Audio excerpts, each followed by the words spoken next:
Hola a todos, muchas gracias por estar aquí y para no enrollarme mucho, solo os diré que os suscribáis, le des a like, comentéis, bueno, todas estas cosas que dicen los youtubers y sin enrollarme más, empezamos. Para este primer vídeo del canal me he decidido traer una historia que es muy conocida, aunque ocurrió hace 50 años, cuya protagonista es una mujer mayor, tenía 50 años cuando se produjeron los hechos. Una mujer de la alta sociedad que parecía tenerlo todo, con una personalidad muy atractiva, con mucho dinero, y que en vez de dedicarse a disfrutar de la maravillosa vida que podía tener, se dedicó a hacer el mal. Su nombre es Gilla Murano y a día de hoy sigue siendo noticia en su país, Argentina, y en un montón de sitios más, por la particularidad de su caso y por la personalidad que tenía.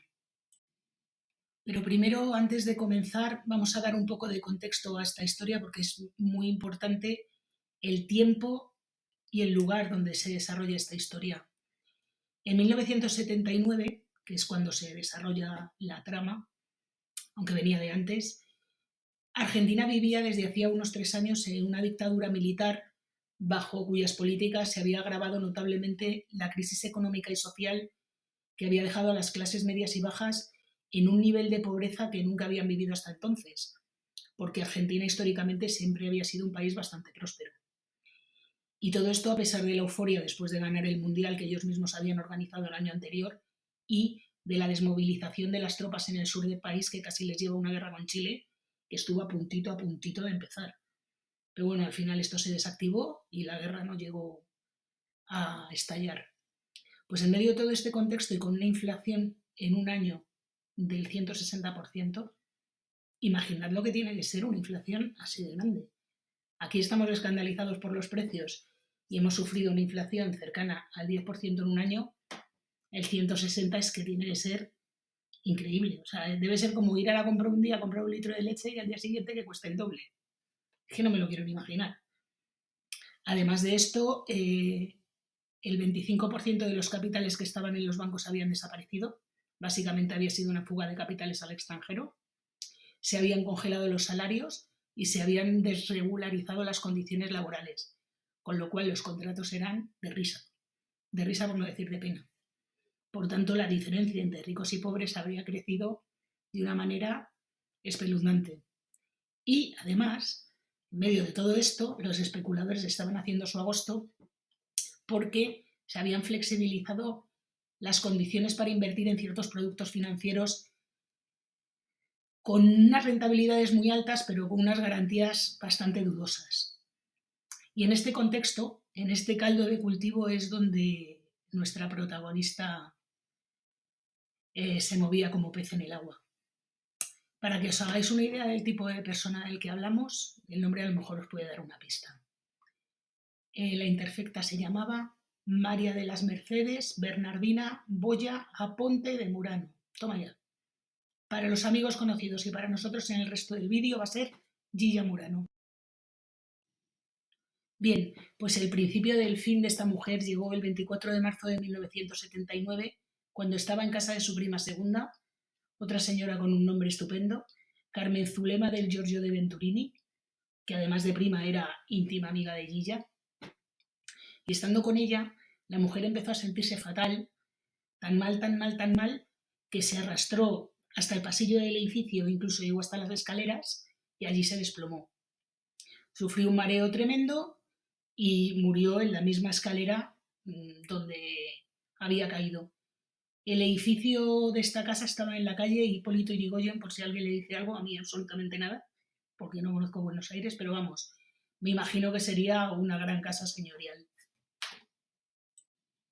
Mientras esta mujer agonizaba en las escaleras del edificio, atendida por el conserje, Gilla salió corriendo hacia el interior de la vivienda con el pretexto de buscar la agenda donde su prima Carmen Zulema, apodada Mema, no tengo nada que decir al respecto del apodo, donde la agenda donde estaban los nombres y los teléfonos de sus amigos, conocidos y familiares para avisarles del incidente. Como la mujer se retrasaba y ya habían llegado las ambulancias, El conserje entró en la vivienda y se lo encontró todo revuelto y a Gilla con unos papeles en la mano y un frasco. Cuando el pobre conserje la miró extrañado de qué llevaba en las manos, ella le dijo que eran una medicina suya, se lo guardó en el bolso y no hizo comentario al respecto. Durante el funeral de Mema, en el que se reunieron infinidad de amigos, el comentario generalizado era que madre mía, vaya racha de mala suerte, porque en el mes de febrero se habían muerto 2 íntimas amigas de Gilla y ahora en marzo su prima.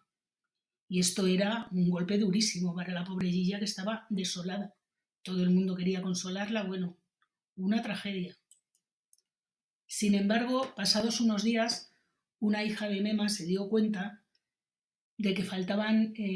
primero se extrañó mucho de que estuviera toda la casa revuelta, pero Gilla alegó que es que no encontraba la agenda, cuando la agenda, por lo visto, siempre estaba al lado del teléfono. Bueno, el caso es que esto no hubiera tenido mayor importancia si la hija de Mema no se hubiera dado cuenta de que faltaban unos papeles.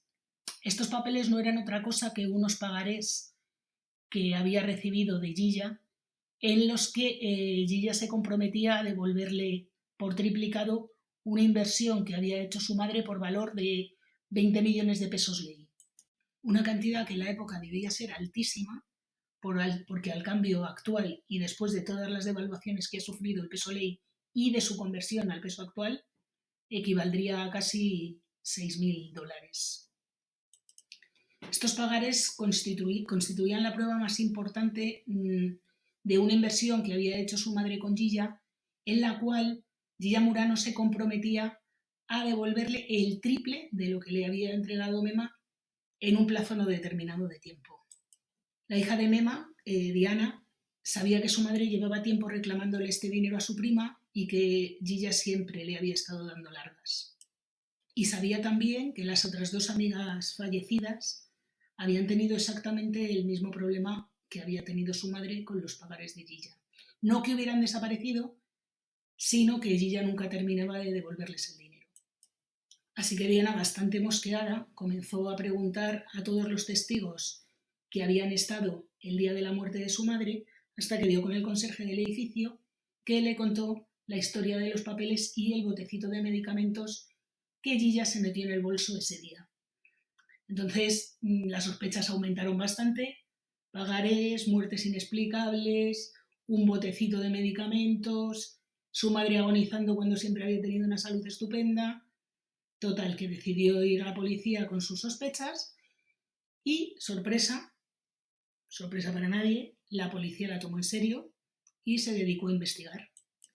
Básicamente lo que Diana pedía a la policía era que se autorizara la exhumación del cadáver de su madre para hacerle una autopsia y ver las causas reales de la muerte de su madre.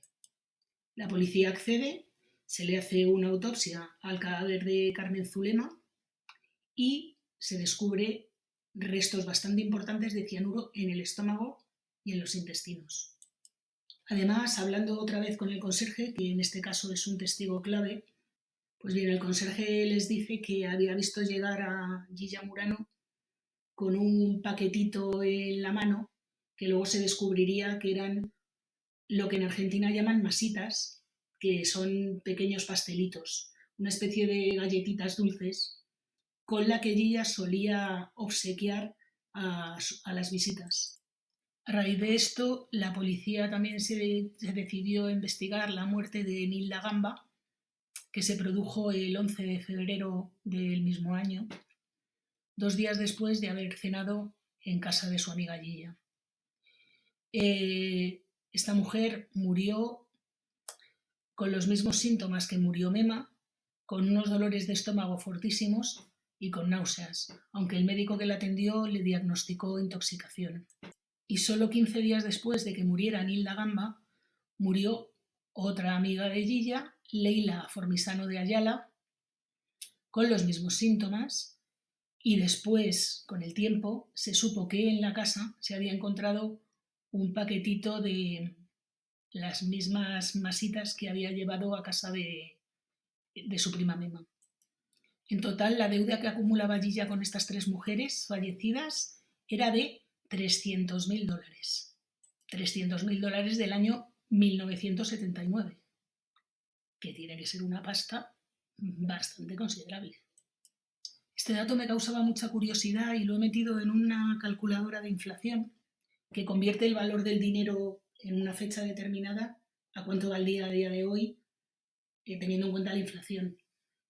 Total, que me ha salido que los $300.000 de 1979 equivaldrían actualmente a más de $1.250.000.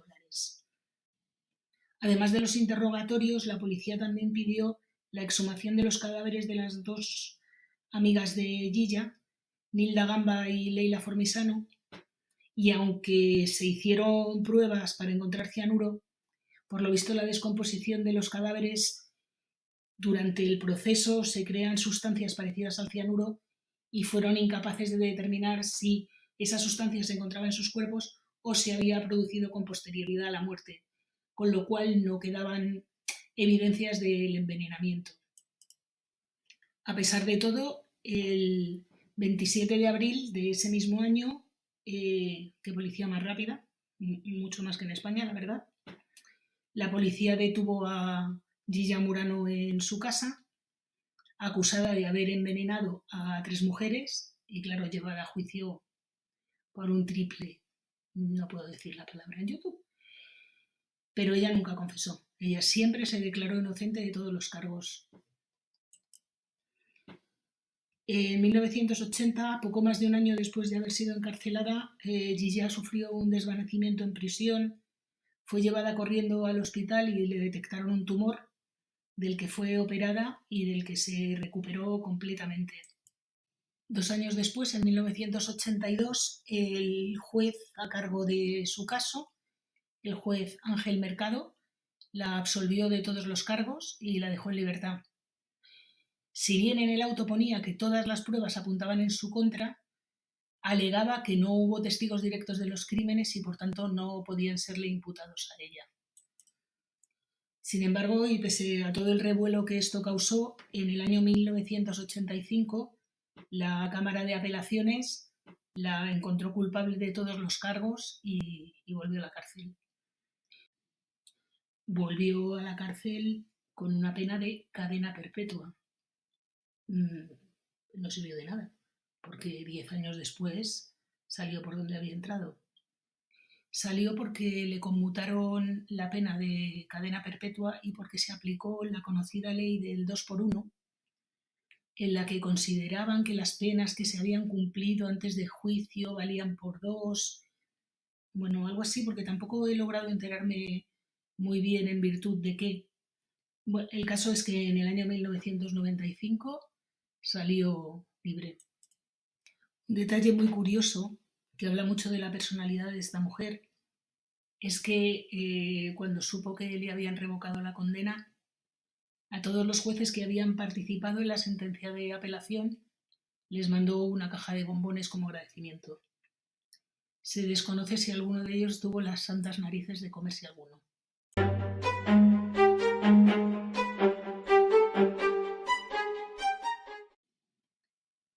Bueno, y ahora vamos a lo que os estáis preguntando todos, que supongo que será que cómo llegó Gilla a convertirse en el monstruo en el que se convirtió. Pues la explicación tiene poca explicación realmente, porque Gilla nació en el seno de una familia acomodada en la provincia de Corrientes, Argentina, el 20 de mayo de 1930. Su familia, como digo, tenía una buena posición social. Gilla se llevaba fenomenal con su familia, con sus 2 hermanos varones. Tuvo una infancia súper feliz. Era una niña que sacaba unas notas estupendas. Se la conocía por tener muchísimos amigos. En definitiva, por tener una infancia envidiable. Y la juventud, pues, más o menos. Una chica estudiosa que se dedicó a estudiar magisterio, aunque nunca ejerció. Tenía, por lo visto, muchísimos pretendientes. Encontró trabajo como secretaria y parece que le iba muy bien. En fin, que no tenía ningún problema. A pesar de todos los pretendientes, en el año 1953 decidió aceptar la proposición de matrimonio de un abogado, Antonio Murano, 14 años mayor que ella, con el que se trasladó a vivir a Buenos Aires y se asentaron en el barrio de Montserrat, de ahí el seudónimo de Gilla, la envenenadora de Montserrat, concretamente a la calle México en el número 1177. Su marido no quería que trabajara y ella aceptó ser ama de casa, pero esta vida rutinaria le aburría muchísimo y se dedicó a ir de fiesta en fiesta, donde conoció a multitud de hombres. Con el tiempo ella confesó que había llegado a tener hasta 250 amantes, telita. Y pasado el tiempo también confesó que fue de ellos de los que obtuvo toda la información financiera para empezar con sus negocios entre comillas. Así, en 1970, para sufragar los gastos que le causaban estar todo el día de fiesta en fiesta, pues se dedicó a las inversiones entre comillas, porque aunque ella decía que era prestamista, realmente lo que hacía era una especie de negocio piramidal, por llamar negocio a esto. Es decir, las rentabilidades que prometía las pagaba con nuevas inversiones. El dinero se lo gastaba y el dinero que le iba entrando con nuevas inversiones lo utilizaba para ir pagando intereses a la gente que había invertido en ella, invertido entre comillas, vuelvo a repetir. El caso es que 9 años después se encontró en un callejón sin salida porque había gente a la que no le estaba devolviendo ni el dinero ni la rentabilidad y tenía muchos acreedores que estaban ya poniendo en duda la viabilidad económica del negocio de Gilla. Entre otras personas pues estaban sus amigas y su prima. Cuando Gilla murió, su hijo aseguraba que estas 3 mujeres no fueron las únicas víctimas de su madre, que hubo muchos más, que él estaba seguro que su madre había llegado a las 10, 15 personas. Supongo que también os preguntaréis que cómo es posible que la gente invirtiera en esta mujer que no tenía ningún conocimiento financiero, ni de mover dinero, ni de nada. Y es que Gilla era una mujer con un gran don de gentes a la que todo el mundo conocía por estar muy, muy bien relacionada. Su marido era abogado, pero se relacionaba con las cúpulas militares, que era en el ámbito en el que trabajaba, y ella se desenvolvía en las fiestas entre empresarios, militares y políticos, de los que se suponía que sacaba toda la información para invertir su dinero.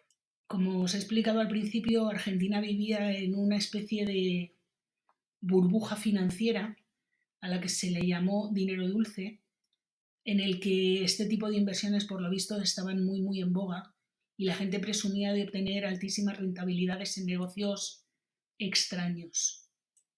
Extraños, pero siempre, digamos, avalados por la cúpula empresarial y militar del país. Pero en el caso de Gilla esto no era así en absoluto. Llegó un momento en que no tenía dinero para pagar las rentabilidades ni devolver el dinero y tenía 2 opciones. Una era contar la verdad y la otra era, pues, lo que hizo. Callar para siempre a los acreedores. No se expuso a contar la verdad porque en su cabeza el escarnio social era una cosa que no entraba. Es más, ella siempre ha negado que fuera culpable de absolutamente nada. En cualquier caso, la personalidad de Gilla explica bastante todo esto y explica también cómo la policía acabó prácticamente desquiciada con ella. Los interrogatorios eran, por lo visto, agotadores. Era imposible hacerla confesar. Estaban horas y más horas y ella permanecía imperturbable. Por ello, llegó un momento en que los interrogatorios tuvieron que contar con la presencia de 2 psicólogos forenses, o 2 psiquiatras, no lo tengo muy claro, forenses, para ayudarles a hacerla confesar, y aún así fue imposible. Sin embargo, estos psiquiatras hicieron una evaluación de Gilla que es bastante significativa. Hablaban de ella como una persona muy inteligente, pero con rasgos psicopáticos, sumamente narcisista, exhibicionista, histriónica, muy exagerada y sobre todo muy, muy, muy manipuladora.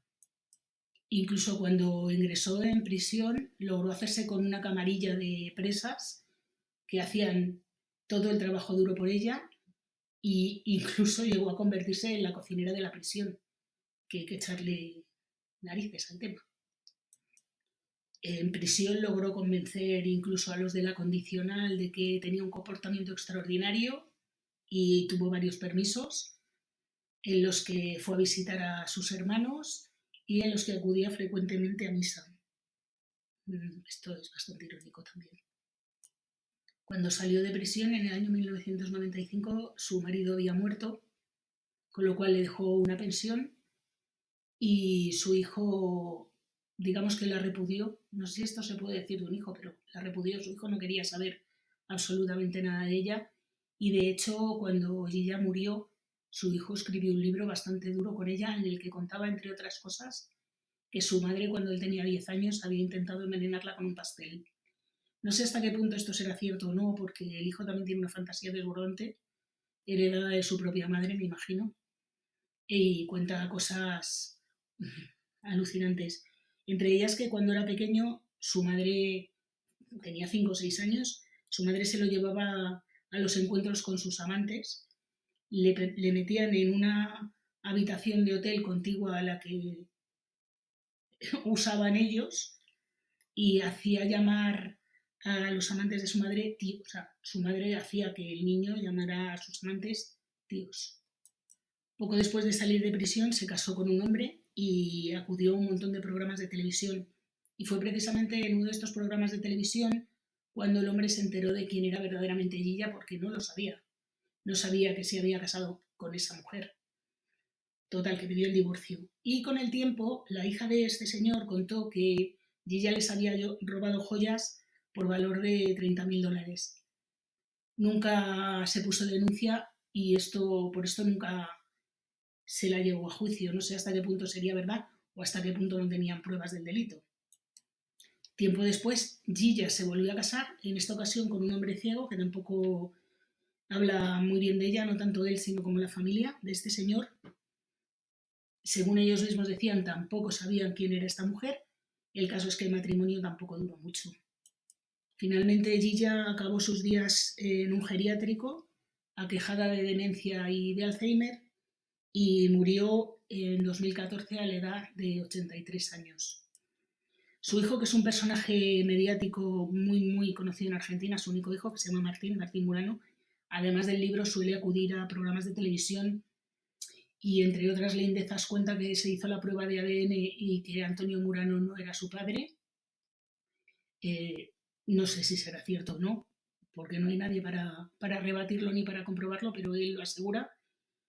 Y lo último, que ocurrió hace prácticamente un mes, fue que Martín Murano puso en subasta una cosa muy macabra, que es el juego de té con el que su madre ofrecía la merienda a sus amigas. La última, no sé por cuánto se vendió finalmente, porque no he visto la cifra final, pero la última puja de la que tengo noticia fueron $12.000 por el juego de café. Como se ve, el hijo tampoco es que se dedique a nada bueno, se dedica a vender las miserias de la familia, no se le conoce ni oficio ni beneficio. No sé si estas cosas se heredarán, pero en este caso el hijo tampoco es ninguna buena pieza, en mi opinión. Resulta curioso que después de tantos años, tantos amantes y tantos engaños, Gilla, y de haber tenido tanto dinero y tantos admiradores, ella contaba incluso de que uno de sus admiradores le había regalado 2 viviendas que luego ella le regaló a otro. No sé si esto sería un delirio o no, pero bueno, el caso es que esta mujer acabó viviendo de las pensiones de sus 3 exmaridos, prácticamente en la miseria, no se acordaba de nada y estaba sola, había muerto toda su familia, excepto su hijo, y nadie iba a visitarla. Y como no la dejan descansar mucho teniendo el hijo que tiene, pues me imagino que en breve sacarán alguna historia más. Bueno, la última también es que por lo visto el hijo decía que sabía que Gilla no había actuado sola y que había tenido un cómplice que era el que le facilitaba el veneno. ¿Pruebas? Pues nuevamente ninguna, pero claro, las exclusivas se pagan muy bien. Bueno, y con esto termina el caso de Gilla Murano, que a mí me resulta muy, muy, muy interesante y que espero que a vosotros también os haya gustado. Gracias por escucharme.